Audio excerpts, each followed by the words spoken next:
खबर दिन भर देखेंगे आप। मैं हूं आपके साथ आपका मेजबान रहीम अहमद खान। नजर डालेंगे देश और दुनिया की तमाम बड़ी खबरों पर। आगाज हेडलाइंस के साथ करेंगे। सुर्खियों को पेश करने में ताउन किया है डॉक्टर ऑर्थो ऑयल के साथ साथ डॉक्टर ऑर्थो कैप्सूल्स साथ लेना ना भूलें। केरल के मशहूर मंदिर सबरीमाला का मामला, मरकज ने सुप्रीम कोर्ट में औरतों के दाखिले पर पाबंदी की हिमायत की। कहा मजहबी अकीदे का एहतराम जरूरी।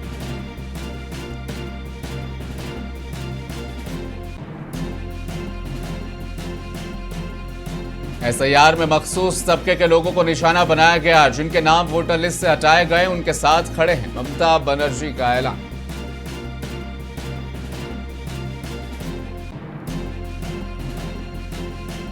बांग्लादेश के वजीर खारजा 3 रोजा दौरे पर नई दिल्ली पहुंच गए। दो तरफा ताल्लुकात और ताउन के फरोग पर होगा तबादला ख्याल।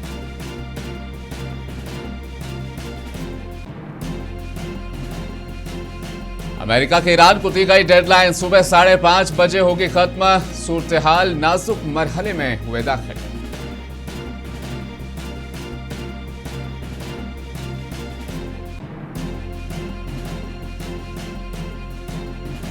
भिवंडी के GM मोमिन वुमेन्स कॉलेज में मेगा तालीमी मुकाबला। 100 से ज्यादा तलबा व तालिबात ने तख्लीकी सलाहियतों का किया मुजाहिरा।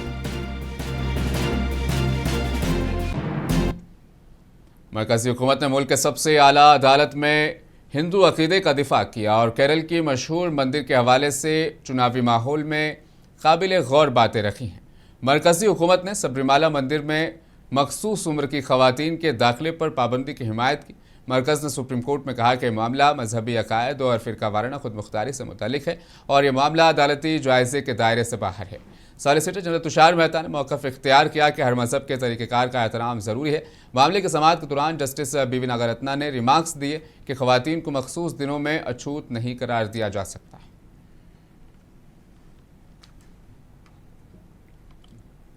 I think one of the very important lessons that the LDF government has learned in the Sabarimala case is that you cannot just act blindly without regard to the particularities of the wishes of the people and the faith of the people. I mentioned that, yes, we are all in favor of the Constitution, we all respect the Supreme Court, but the Constitution and the court serve a society where people have rather profound beliefs. As we all know, Lord Ayyappa in Sabarimala is an Astika Brahmachari, and he has gone and taken refuge in that jungle shrine in order not to see any women of menstruating age.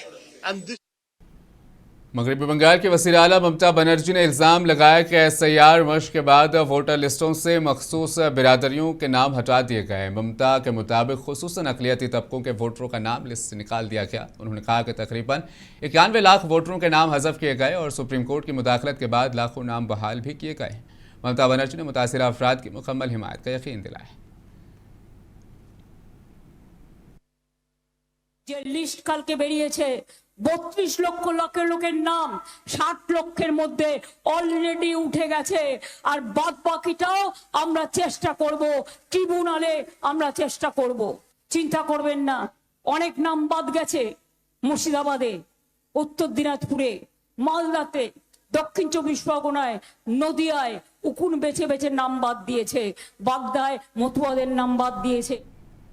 TMC सांसद Derek O'Brien ने election commission पर सख्त तनकीद की। मगरबी बंगाल में voter list से लाखों नाम हज़फ किए जाने पर उन्होंने इलेक्शन कमीशन को आड़े हाथों लिया। उन्होंने बताया कि 27 लाख वोटरों के मामले में इंतहाई कम अफराद को ही ट्रिब्यूनल से मंजूरी मिली।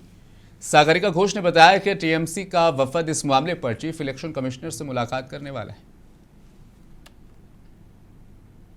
विषय महत्वपूर्ण है कि जिस तरह से 27 लाख लोग बंगाल में डिलीट हो चुके हैं या निकाले गए हैं एडजुडिकेशन लिस्ट से, और जैसे आप जानते हैं फर्स्ट फेज का जो इलेक्टोरल रोल है ये फ्रीज हो चुका है।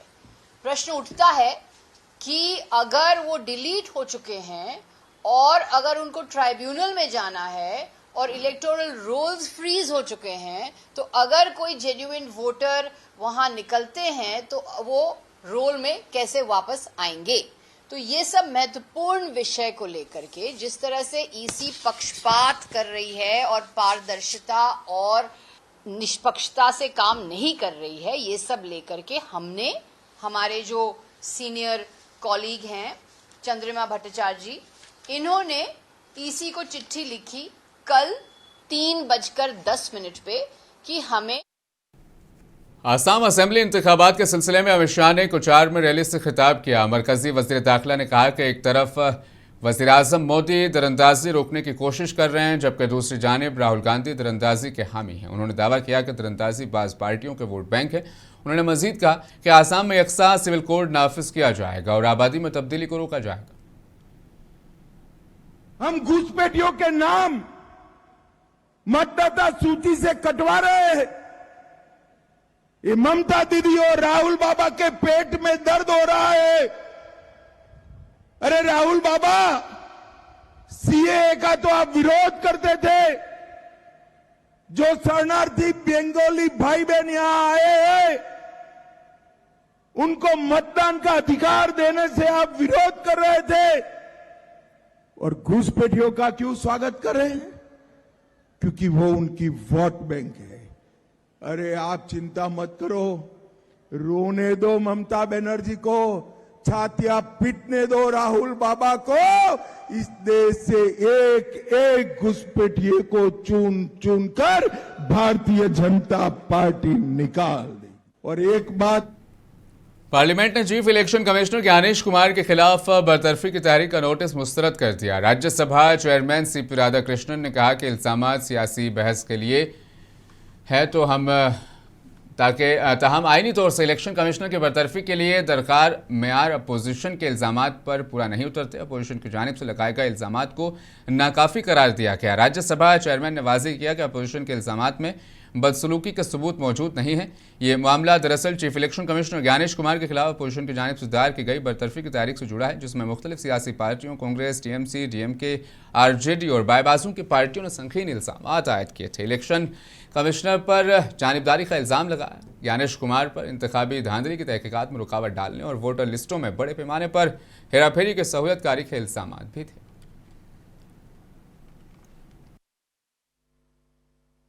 A judge of the Supreme Court shall be removed from his office, and this applies also to the election commission, chief election commissioner, except by an order of the president passed after an address by each of the houses of parliament, supported by a majority of the total membership of that house, and by a majority of not less than 2/3 of the members of the house present and voting, has been presented to the president in the same session for such removal on the ground of proven misbehavior और incapacity. जो proven misbehaviour मतलब कि जो misbehaviour जो prove हो गया, और prove कैसे होगा? चेयरमैन साहब कह रहे हैं कि मैं ही तय करूंगा, और स्पीकर साहब कहेंगे कि मैं ही तय करूंगा। प्रूवन मिसबिहेवियर प्रूफ तो तभी होगा ना कि एविडेंस होगी, तभी प्रूफ आएगा। उससे पहले तो प्रूफ नहीं आ सकता ना। तो वो इन्वेस्टिगेशन कौन करेगा? चेयरमैन साहब तो नहीं कर रहे। स्पीकर असम के सीएम हेमंत बिस्वा शर्मा ने कांग्रेस के इल्जामात पर सख्त रद्दअमल जाहिर किया। उन्होंने कहा कि असम पुलिस पवन खेड़ा को कहीं से भी तलाश करके पूछताछ करेगी और मुबैना जाली दस्तावेजात किसने फराहम किए हैं ये मालूम पड़ जाएगा। उन्होंने कांग्रेस क़यादत को निशाना बनाते हुए कहा कि असल जिम्मेदारों के खिलाफ कार्रवाई की जाएगी।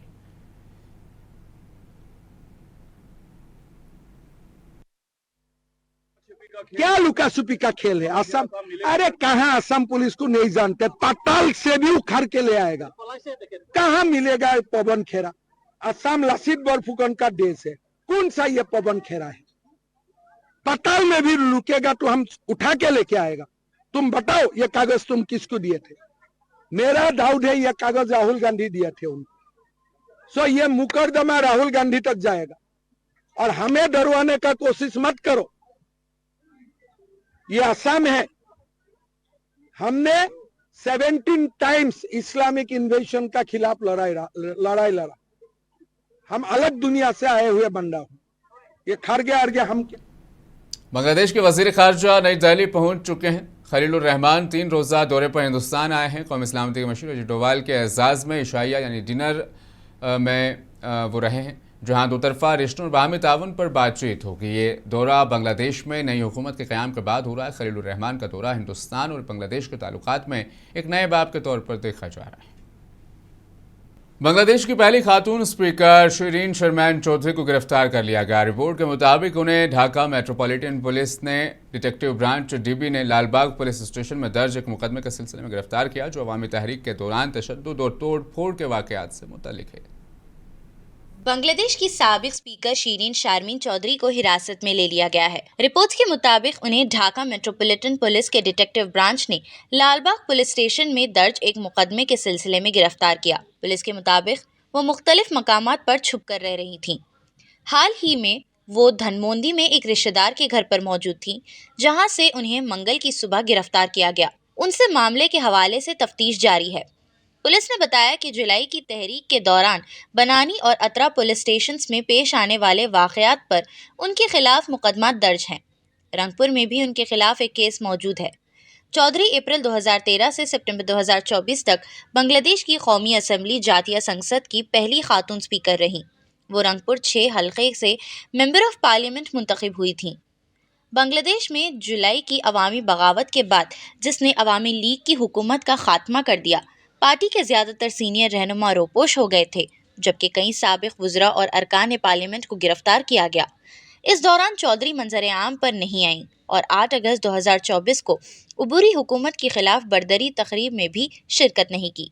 उस वक्त मुल्क के सदर ने शेख हसीना के मुल्क छोड़ने के एक दिन बाद पार्लियामेंट को तहलील कर दिया था। अगरचे आईनी तौर पर स्पीकर उस वक्त तक अपने ओहदे पर बरकरार रहता है जब तक नया स्पीकर हल्फ ना ले, लेकिन शीरीन ने इस मुंतकली से पहले ही इस्तीफा दे दिया था। उन्होंने 2009 में ख़वातीन के लिए मखसूस नशिस्त पर पार्लियामेंट ज्वाइन की थी और बाद में ख़वातीन और अतफ़ाल के उमूर की वज़ीर मुमलिकत भी रहीं, जिसके बाद वो स्पीकर के ओहदे पर फायज़ हुई। ब्यूरो रिपोर्ट, मुंसिफ टीवी। हिंदुस्तान की जानिब से ईरान में मुकीम हिंदुस्तानी शहरियों को 48 घंटे तक अपनी मौजूदा जगहों पर रहने की हिदायत जारी और घरों के अंदर रहें। यह हिदायत खित्ते में बढ़ती हुई कशीदगी के पेश नज़र एहतियाती इक़दाम के तौर पर दी गई, ताहम शहरियों की हिफाजत यकीनी बनाई जा सके।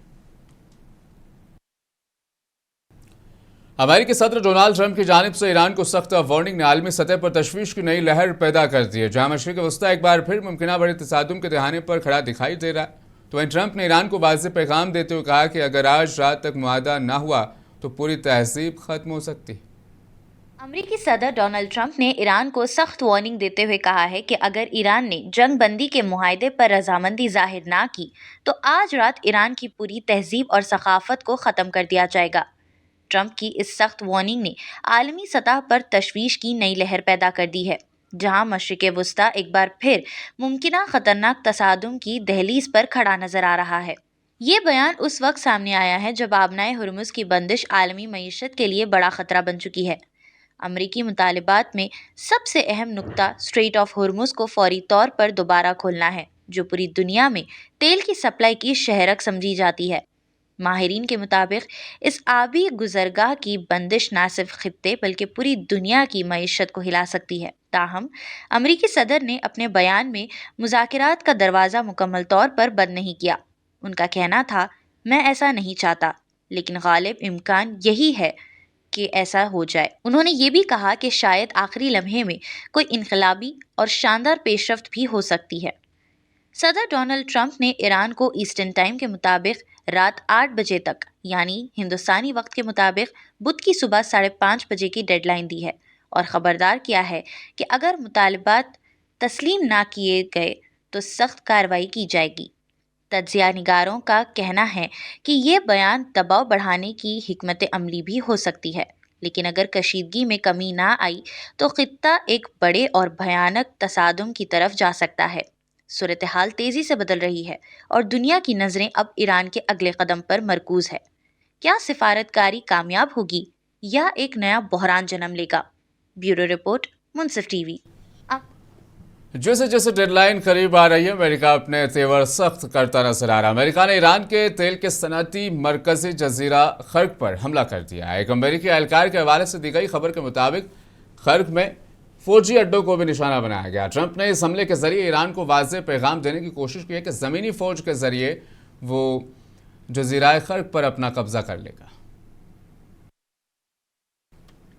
डेडलाइन की कशीदगी के दौरान अमेरिकी नायब सदर जेडी वांस ने बताया है कि अमेरिका के पास ऐसे हथियार हैं जिनका इस्तेमाल नहीं किया गया। उन्होंने वाज़ेह किया कि उन हथियारों के इस्तेमाल का फैसला ईरान के रद्द-ए-अमल पर मुनहसर है। पेट्रोलियम व कुदरती गैस के जॉइंट सेक्रेटरी सुजाता शर्मा ने कहा कि हुकूमत रियासतों और मरकज़ के ज़ेर इंतज़ाम इलाकों के साथ मिलकर अफवाहों का मुकाबला कर रही है। उन्होंने बताया कि 300 छापों में 1200 सिलेंडर जब्त किए गए हैं, जबकि पेट्रोल, डीजल, LPG और PNG की सप्लाई मुकम्मल तौर पर मामूल के मुताबिक है और किसी किस्म की किल्लत नहीं। CGD नेटवर्क्स को भी एडिशनल PNG देने की बात कही गई है। इसके अलावा भारत सरकार ने कल एक मॉडल स्टेट CBG पॉलिसी भी रिलीज की है स्टेट्स के लिए, and it is basically based on consultation with the stakeholders and it is said that the states which will prioritize the CBG, they will be considered for additional allocation of commercial LPG in the next tranche. तो जो states और UTs CBG को promote करने में आगे आएंगे, उनके लिए कमर्शियल LPG की एडिशनल एलोकेशन की बात कही गई है। मार्च के महीने से लेकर अभी तक लगभग 3,76,000 नए कनेक्शंस को गैस दी गई है। गर्मियों के आगाज के साथ ही नॉर्थ सेंट्रल रेलवे ने तैयारियां शुरू कर दी। रेलवे ने मुसाफिरों को सहूलत के लिए खुसूसी इक़दामात के हुकाम के मुताबिक स्कूलों और कॉलेजों की तातीलात के पेश नज़र 538 समर स्पेशल ट्रेनें चलाई जा रही हैं ताकि बढ़ते हुए रश को संभाला जा सके। रेलवे स्टेशनों पर पीने के पानी की वाफिर फराहमी को यकीनी बनाया गया। शदीद गर्मी से पैदा होने वाले मसाइल से निपटने के लिए रेलवे अमले को खुसूसी तरबियत भी दी गई है ताकि मुसाफिरों को महफूज और आरामदा सफ़र फराहम किया जा सके। बहुत सारे लोग हैं जो इस समर सीजन में चूँकि स्कूल कॉलेजेस में छुट्टियां हो जाती हैं, लोग घरों की ओर जाते हैं, बहुत सारे लोग घूमने के उद्देश्य से भी बाहर जाते हैं। लोगों का एक अच्छा खासा ट्रैफिक का मूवमेंट होता है। यात्रियों की संख्या स्टेशन में रेल के माध्यम से यात्रा करने वाले लोगों की संख्या में एक अच्छा इजाफा देखने में मिलता है हर साल इस समर सीजन में। इसी को ध्यान में रखते हुए उत्तर मध्य रेलवे द्वारा बहुत सारी ग्रीष्मकालीन विशेष गाड़ियों का संचालन किया जा रहा है। अब तक हम लोग 538 summer special train already notify कर चुके हैं। ये 538 ट्रेनें वो ट्रेनें हैं जो उत्तर मध्य रेलवे द्वारा संचालित हैं। यहाँ भिवंडी में तुलबा व तालिबात की अमाजायज सलाहियतों को उजागर करने और उनमें तालीमी, अदबी व तख्लीकी शऊर को फ़रोग़ देने के मकसद से सोसाइटी के ज़ेर एहतमाम GM women's college study centre में BA और MA के तलबा के दरमियान एक अज़ीम शान मेगा तालीमी मुकाबले का इनेकाद किया गया, जिसमें तकरीरी मुकाबला, मजमून नवीसी, जनरल नॉलेज, खुशखती, बैतबाजी, पोस्टर मेकिंग, मेहंदी मुकाबला, गज़ल सराई जैसे अहम और दिलचस्प मुकाबले हुए। इन मुकाबलों में मजमूई तौर पर 132 तलबा व तालिबात ने जोश व खरोश के साथ शिरकत की और अपनी तख्लीकी व फ़िक्री सलाहियतों का भरपूर मुजाहिरा किया।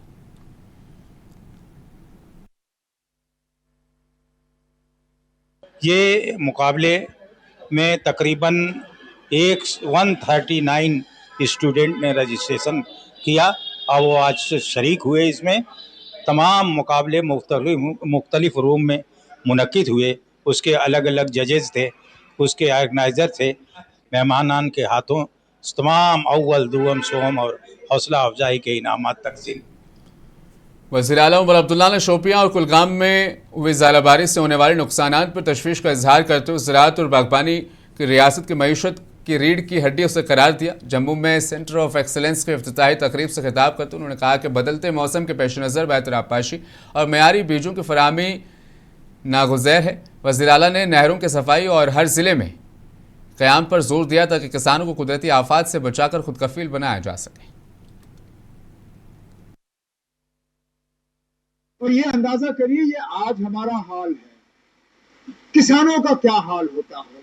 जब बारिश चाहिए होती है, कभी कभार हमें बारिश मिलती नहीं, फिर जब बारिश आ जाती है, पूरे महीने की बारिश जो है हमें 24 घंटे में मुहैया होती। अक्सर बेशतर जो है बारिश के साथ हमें ओले भी मिल जाते हैं।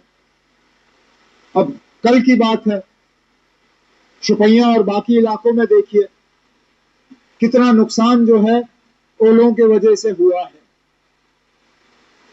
अब इन हालात में हुकूमत की जिम्मेदारी बनती है कि जहां तक हो सके वो किसानों की मदद करें। थाने और बोरीवली के दरमियान टनल की तामीर का काम शुरू कर दिया गया, जिससे दोनों शहरों के दरमियान फासले और वक्त में नुमाया कमी आएगी। वज़ीर आला देवेंद्र फडणवीस ने थाने बोरीवली टनल के आगाज के मौके पर कहा, इस टनल से फासला 23 किलोमीटर से कम होकर सिर्फ 12 किलोमीटर रह जाएगा। हर्ष की बात है, थाना से बोरीवली ट्विन टनल के टीबीएम का लॉन्च अभी हमने किया है। ये एक देश का इंजीनियरिंग मार्वल है। अभी थाना से बोरीवली जाने के लिए 23 किलोमीटर का मार्ग पड़ता है, करीब 2 घंटे पौने 2 घंटे उसके लिए लगते हैं। लेकिन ये टनल मात्र 11.84 यानी 12 किलोमीटर में इसको पूरा करेगा और 2 घंटे की जगह मात्र 15 मिनट में थाना से बोरीवली और बोरीवली से थाना हम जा पाएंगे। खबर दिन भर में फिलहाल इतना ही, दीजिए इजाजत। आप बने रहें मुंसिफ टीवी के साथ।